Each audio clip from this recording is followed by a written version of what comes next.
स्वागत है और मैं हूं आपके साथ रिमशा खान। आइए नजर डालते हैं इस वक्त की तमाम खबरों पर। सिरोंज में आमकली एकादशी के पावन अवसर पर श्री सरकार के दरबार को फूलों से सजाया गया। सरकार तथा राधे जू को गुलाबी किरण से सजे रेशमी बागे, मोती की लड़ियों से सजे तथा मोती जड़ित पेंचों के मोर पंखी, रजत मुकुट, केसर, चंदन, चर्चित तिलक, टेसू के फूलों, मोती के सुंदर हार, हाथों में कंगन, मुरली और पाँव में पायल धारण कर कमल की अरुणिमा लिए मुस्कान बिखेर रहे थे।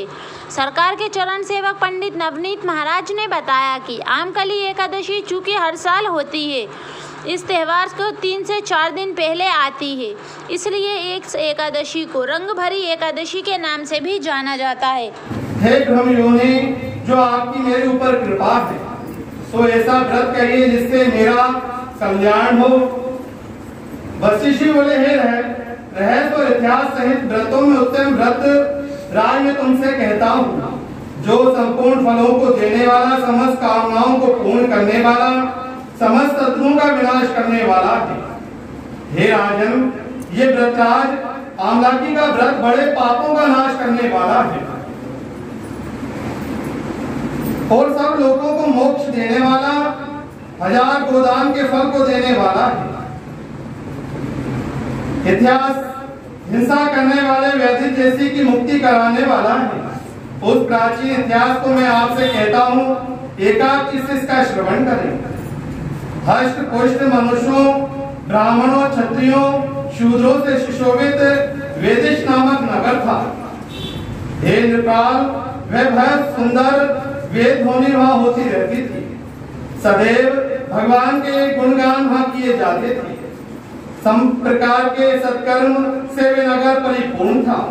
वे सुंदर नगर में कोई नास्तिक, कोई दुराचारी नहीं था। दशों दिशाओं में हरि कीर्तन की ध्वनि विद्यमान थी। वहाँ चंद्रवंशी पाशविंदु राजा के वंश में पैदा हुआ धर्मात्मा सत्यवादी चित्ररथ नाम का प्रसिद्ध राजा था। वे राजा 8 याम सदैव भगवान हरि की भक्ति करने वाला था। 10,000 हाथियों के समान बलवान, धनी, शस्त्र शास्त्रों का जानने वाला था। उस धर्मात्मा राजा के राज में करने पर कोई भी निर्धन लोभी दिखाई नहीं देता था। वे राजा परम पुण्यवान था, जिसके कारण उसके राज में सब प्रकार से कुशल मंगल था।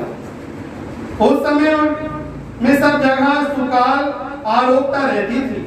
दुर्भिक्ष आदि कहीं दिखाई नहीं देता था। महामारी कहीं भी नहीं होती थी। उस नगर में मनुष्य विष्णु की भक्ति में रत रहते थे और करते थे। शिव को पूजन करते थे। राजा भी विशेष रूप से भगवान हरि की भक्ति में लीन रहते थे। दोनों पक्षों की एकादशी को मनुष्य भोजन नहीं करते थे। सब धर्मों को छोड़कर भगवान की भक्ति में सब राजा प्रजा लगी रहती थी। भक्ति में सदैव अपना समय व्यतीत करती हुई राजा हरि भक्ति में लीन रहते थे। राज इस प्रकार भगवान की भक्ति करते हुए मनुष्यों को सुखपूर्वक बहुत वर्ष व्यतीत हुए।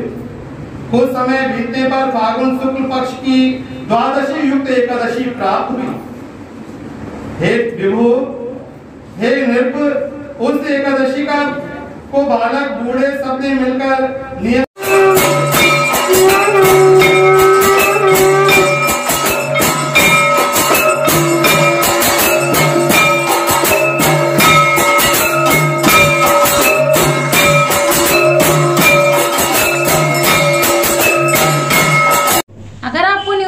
चैनल की खबरें पसंद आए तो हमारे चैनल को बेल आइकन का बटन दबाकर सब्सक्राइब करें, ताकि न्यूज इंडिया 4 चैनल की सारी खबरें आप तक पहुंच सकें।